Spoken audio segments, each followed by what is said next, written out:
Right. Shalom.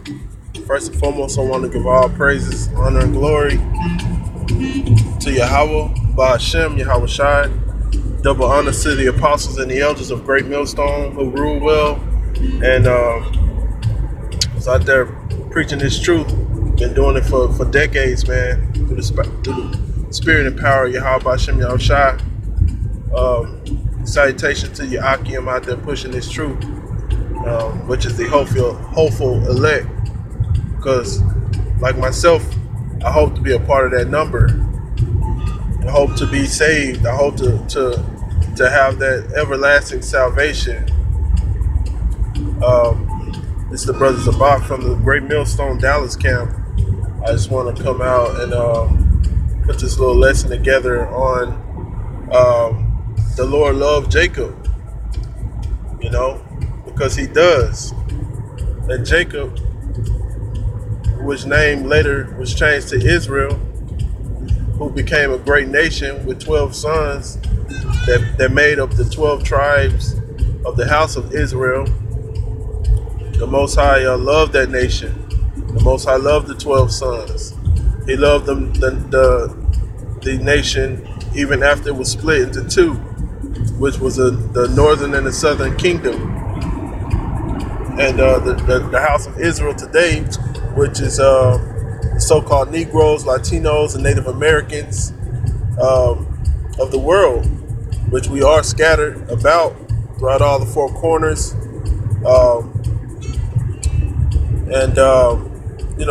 Which is, hey, if we're scattered throughout the four corners, man, we're scattered throughout all the nations. So Israel is going to come looking like all nations. But through the Spirit, we know that bloodline is a pure bloodline. We know that the blood of that Israelite foreigner, or the confusion of faith, goes back to our family, our brethren. Because the Most High has not ended any nation. There's no end to all nations. We're getting into the lesson.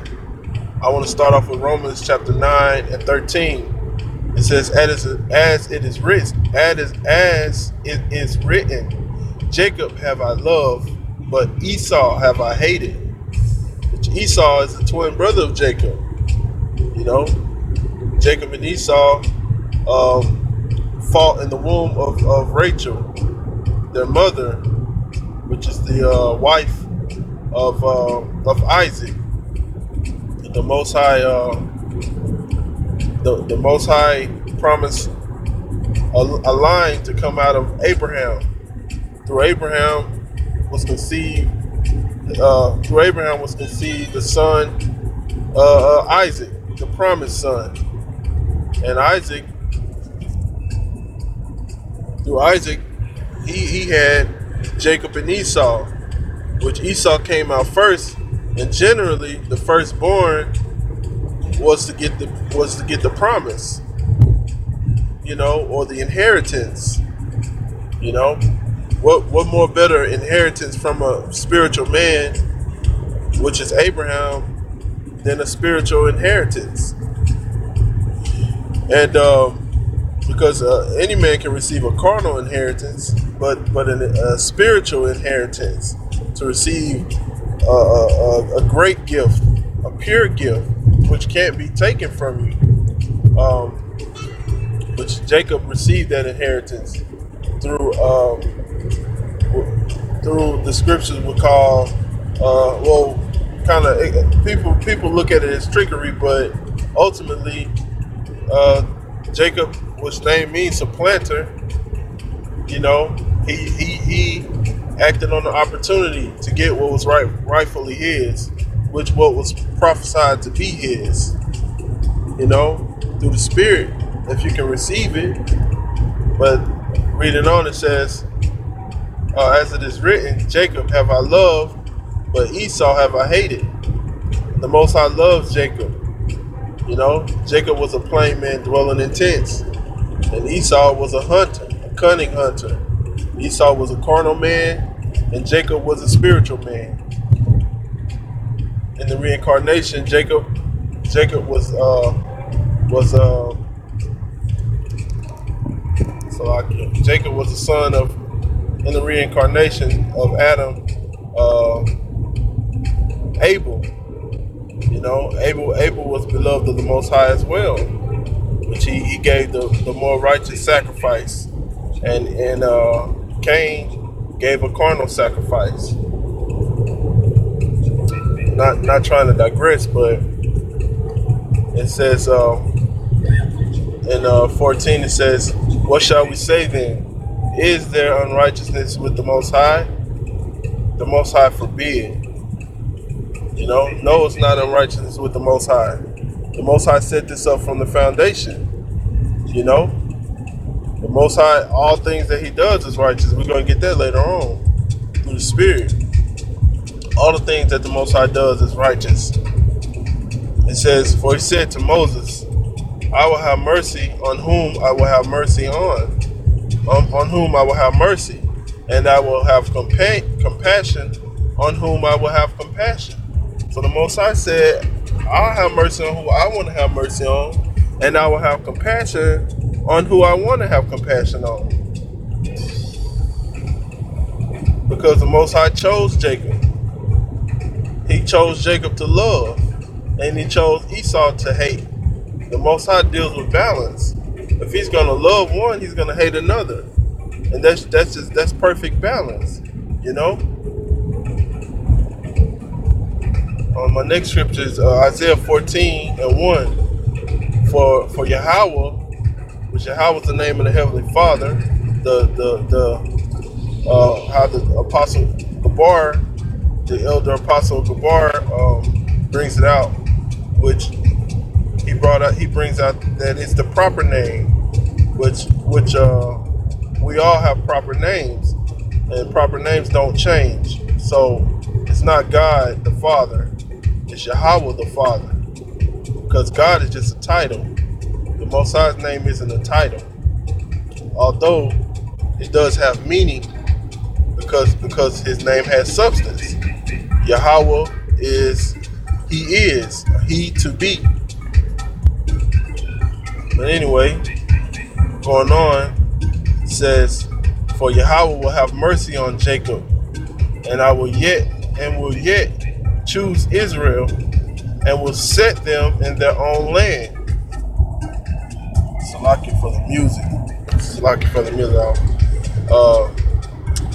Says, "And will set them in their own land, and the strangers shall be joined with them, and they shall cleave to the house of Jacob." It's talking about the Israelite foreigners going to cleave to the house of Jacob. You know, ultimately the 1/3 outside of the elect, the 1/3 are going to cleave to the elect. You know, and the people shall take them. It's talking about the 1/3 and the elect, and bring them to their place in the house of Israel.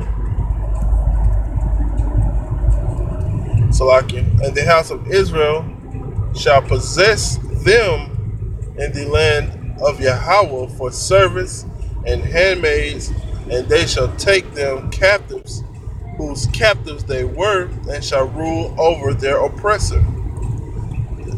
The children of Israel are going to rule over our oppressor, because we're in the land of our captivity. We're in the land of our oppressor. And the ultimate oppressor from the beginning is the wicked. The righteous and the wicked have always duked it out, and will always be, and will always have conflict, because oil and water can't mix, and the Most High created it that way.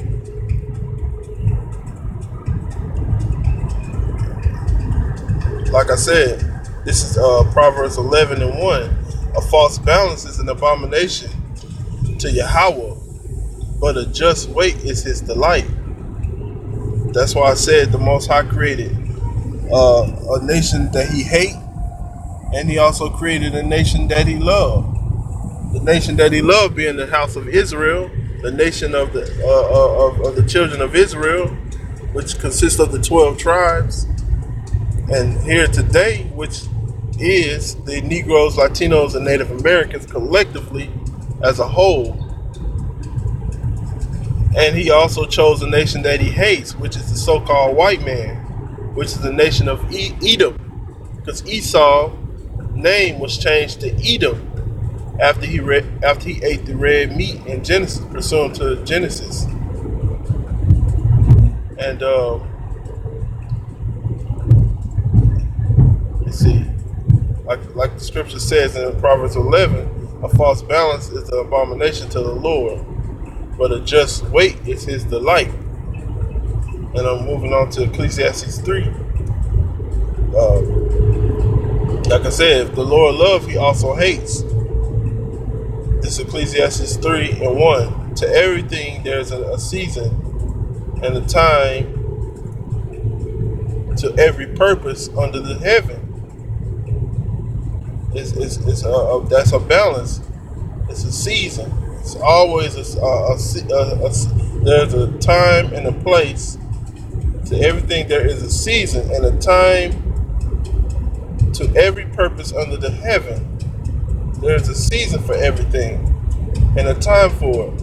So it says a time to be born and a time to die, a time to plant and a time to pluck up that which is planted, a time to kill and a time to heal, a time to break down and a time to build up, a time to weep and a time to laugh, a time to mourn and a time to dance. If you're looking at this, it's a trend to this. These are all opposites. Living and dying, to kill and to heal. There's a time and a place for everything. I know you heard your mom say that. You might be at the dinner table, cracking jokes, and she might get on to you and say, hey, it's a time for that. This ain't the time for that.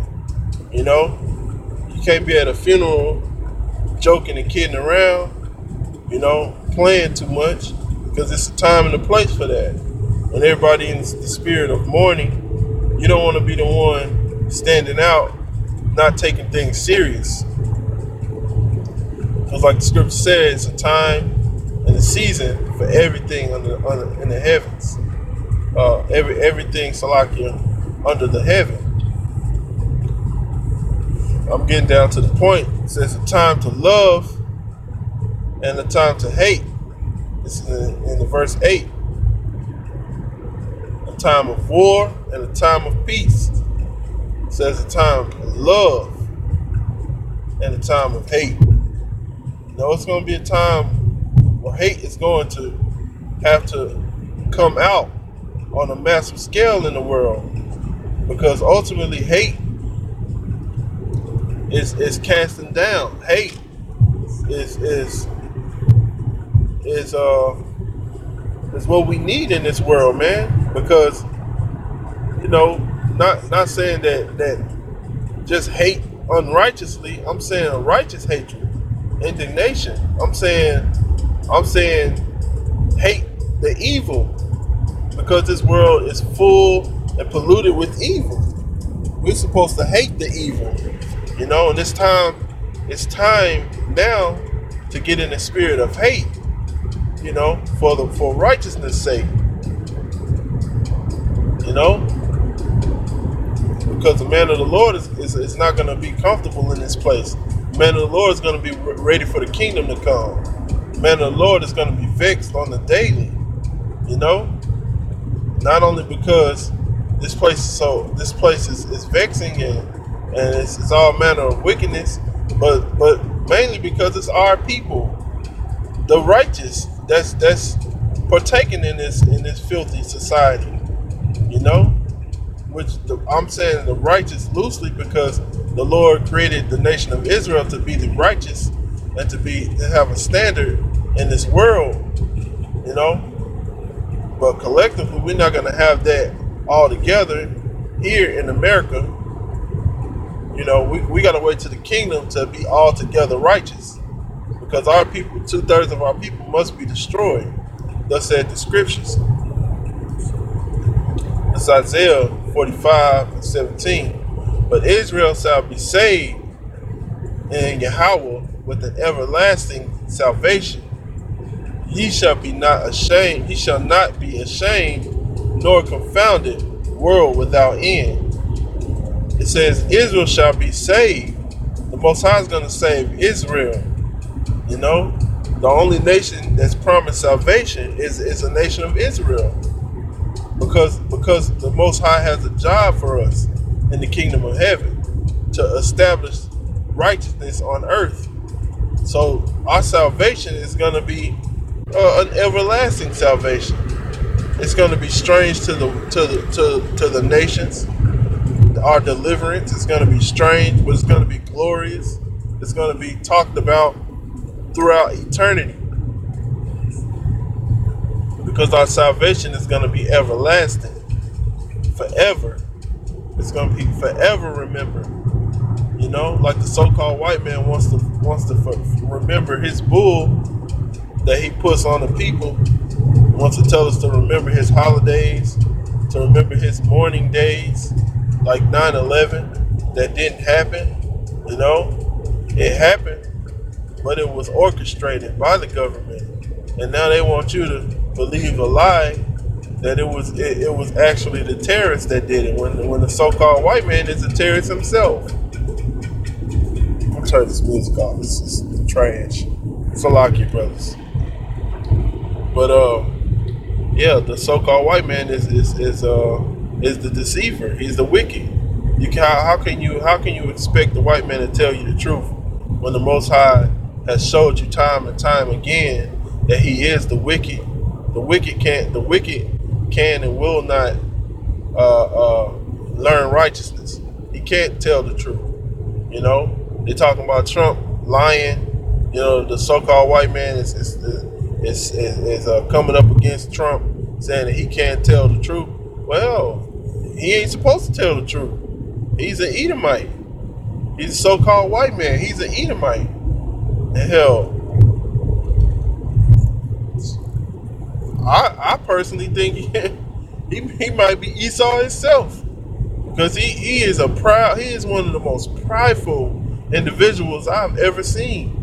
You know, and then the Most High gave him America to be the so-called leader of, even though he's ran by higher ups than him. But he's a big badass kid in office, just wreaking havoc like Chucky. Like we literally have Chucky in the office. The doll Chucky, the damn badass little doll. That's Donald Trump. But anyway, not going too far off. This is Obadiah 1:18. Because like I said, with the balance, the Most High is going to give an everlasting salvation.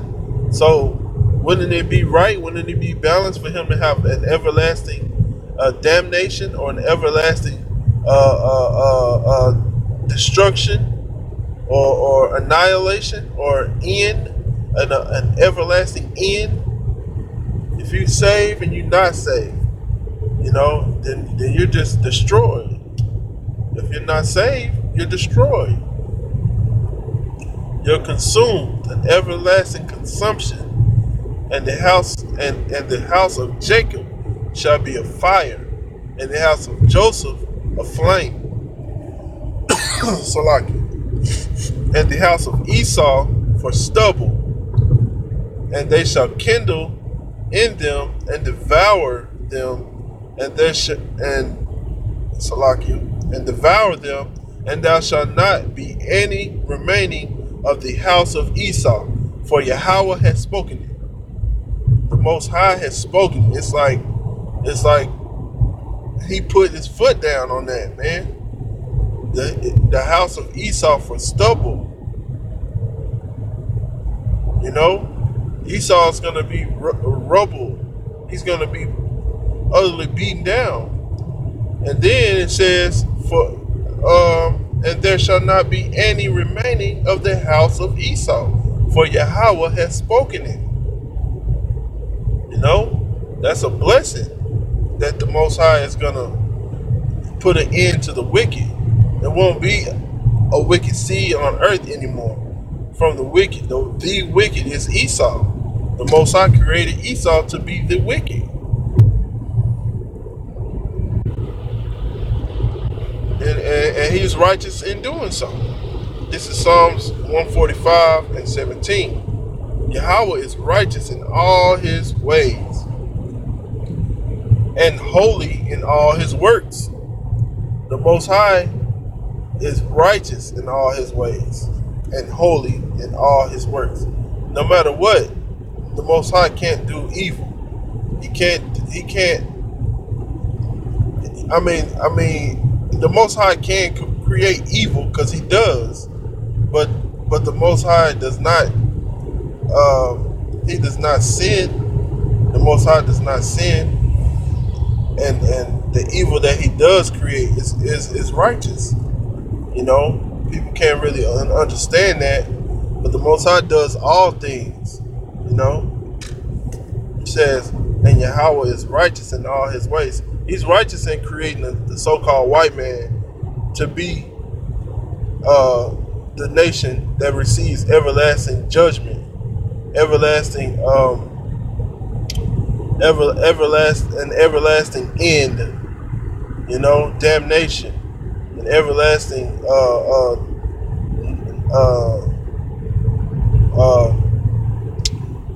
not being saved, because he's given on the other end of the circle, he's given the everlasting salvation to the house of Israel.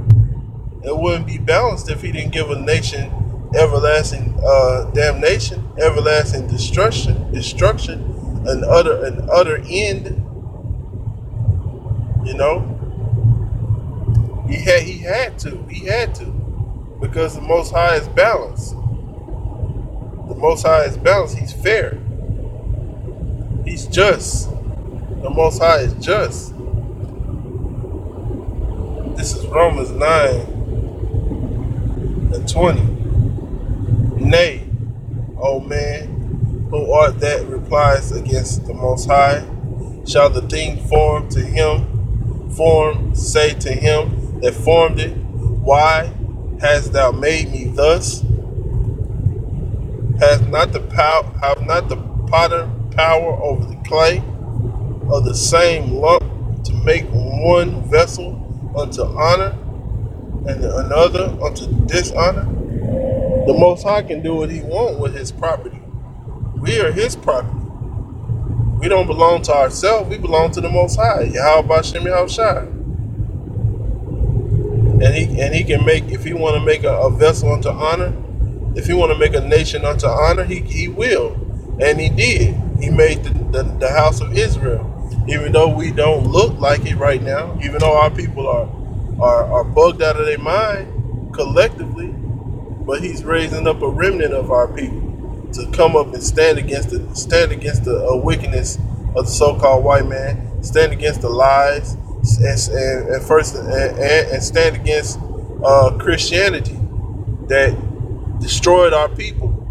Christianity really destroyed our people. And the Apostle Kabar put out a great video today about let's do the work, or let's get to work destroying Christianity, because it needs to be destroyed. It's a big stronghold on our people. Christianity is the worst religion known to man. All religions are the worst religions. All religions are bad. All religions are has no gods. You know, the Most High didn't create religion. The Most High created a nation of people that's gonna stand up for righteousness. That's gonna promote the Most High's ways and believe on Him, and show the world that believing in the Most High is the right way, no matter how silly it might look to the non-believer. And we're gonna continue to walk in faith and walk by faith, not by sight, because the Most High created us to be faithful. You know? And with that, I'm going to give all praise and glory to Yahweh B'Shem Yahushai that belongs to the apostles and elders of Great Millstone. Peace and blessings to the elect. Shalom.